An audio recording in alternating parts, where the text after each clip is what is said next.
All right, guys, just a couple things I want to go over. I think makes life back here in the backcountry a hell of a lot nicer. And the first one is my bedroll. So I've got that here behind me. I wanted to do this last night, but it got dark on me before I got set up for the evening. Sorry, the mosquitoes are out pretty bad today. So these, if you can't sleep good, you're not gonna have a good trip. And so bedroll is critical. This is one I've used probably for the last 6 years now, and I've just found that it works really, really well for me. So the new addition I made this year is, well, actually technically last fall, was one of these lightweight backpacking cots. So this thing weighs about 5 pounds, maybe 4 or 5 pounds. They sit about 2-3 inches off the ground. You can buy them on Amazon. I think I got this one for like 70 bucks.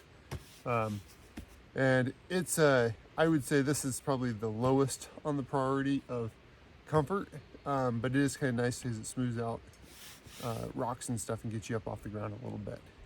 The most important part is the actual pad. So I use an X-Bed down mat 9 pad. You don't have to use that. Mine's down filled, and the biggest thing there is the R value. So this has about 3.5 inches, or maybe it's 4 inches of inflation, and then it has an R value of 9 or 10. Don't quote me on it, but it's really warm, and I use that even out here in the summertime when it's warm out, and in the winter. I tend to sleep cold anyway, and I don't like getting cold. And so one of the biggest ways you get cold when you're sleeping is when you're sleeping on your sleeping bag. You compress all the fibers on the bottom half of your sleeping bag so there's no loft in them, and then you got that direct ground contact there with all your insulation being smashed, and you get cold.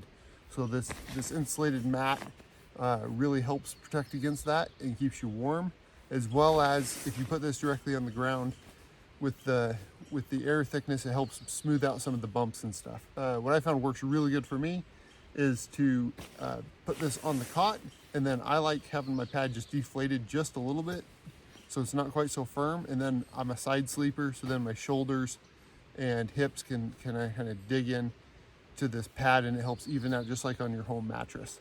And then the sleeping bag that I use, this is a Big Agnes. This is one of their Park Series bags.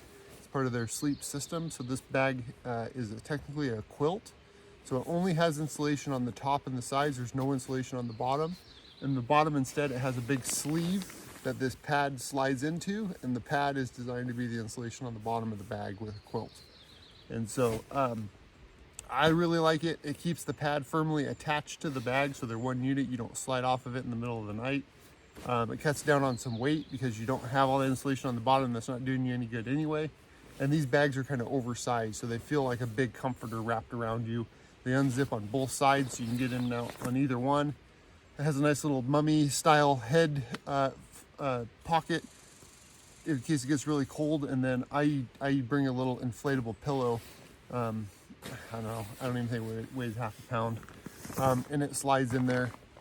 And this thing together, I just sleep like a baby. I bet I sleep almost as good in this thing as I do at home. So that's what I do for my sleep system. Hope you guys can take some pointers from this and have a good night's sleep in the backcountry. All right, this is the sleep system once it's all put together or packed up. So sleeping bag, I think this thing weighs maybe, I don't know, 5-6 pounds. The X-Bed mat probably weighs about 2-3 pounds. My cot, I think it weighs about 4 or 5 pounds if I remember right. And my pillow, which is not even worth mentioning, it's so light. So there you go. For very little room in your pack, you can sleep like a baby.